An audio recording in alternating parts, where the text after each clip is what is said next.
So the iPhone 11 is officially on the market, and if you're thinking to buy the iPhone 11 but not sure if it's worth your money, then you have come to the right place. This is the iPhone 11 review after 7 days of usage. So the iPhone 11 at a glance. The iPhone 11 is available to purchase now. It has the same 6.1 inch screen as the iPhone XR from 2018. The iPhone 11 has a dual sensor rear camera. It runs on iOS 13. The iPhone 11 is powered by Apple's new A13 Bionic chip, and there's no support for 5G. Let's get into the detailed review now. So the iPhone 11 looks identical to the iPhone XR with the same dimensions, weight, the glossy black panel. However, you will now find two cameras on the phone's rear. One is an ultra-wide lens with f2.4 aperture, which is a 12 megapixel sensor. The new secondary sensor is a 12 megapixel ultra-wide angle snapper, which can capture much wider shots thanks to the 120-degree lens. And the main one, which is f1.8, a 12 megapixel sensor. Perhaps the most important upgrade though is the addition of a night mode, with Apple finally addressing complaints about iPhone's low light performance. Another new camera feature is slow motion selfies. This uses the updated 12 megapixel true depth camera on the front to snap selfies that move. The design of the iPhone 11's camera module has proven to be controversial, but I am happy that Apple has introduced a secondary sensor to the cheaper model.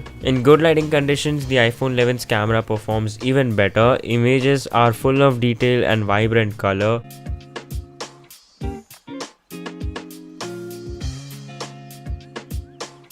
So overall, it's one of the best cameras in any budget phone yet. I think it should have been named the iPhone 11R, not the iPhone 11, but it is what it is. Let's talk about the software. The iPhone 11 runs iOS 13 out of the box, and overall iOS 13 is a decent upgrade. Dark mode is much easier on the eyes than Apple's vibrant white color scheme, and overall it is one of the best iOS updates yet. If you want a full video on iOS 13, I'll drop few links in the description. You can check out the full review of iOS 13. I don't want to make this video long just on the software of the phone. Let's talk about the display on this thing. While the iPhone 11 Pro and the 11 Pro Max has OLED displays, the iPhone 11 has an LCD panel. Apple is still sticking with the Liquid Retina moniker for the 11 display instead of adopting the new Super Retina XDR, and it remains 6.1 inches large with a resolution that's only slightly above 720p. So maybe if you are one of those displays guys, the resolution ones, iPhone 11 is not the one for you. But in my opinion, resolution doesn't actually matter unless the display is beautiful, and the 11 has a good display. Let's talk about the specs. iPhone 11 packs an A13 Bionic CPU, which keeps the same 7nm architecture as before. The iPhone 11 packs 4GB of RAM, just like the XS. Talking about the battery life, iPhone XR had one of the best battery lives in any iPhone, and the iPhone 11 offers 1 hour more than the iPhone XR. In my personal usage, I never had any battery problems with the iPhone 11. In short, the iPhone 11 is a smartphone for everyone.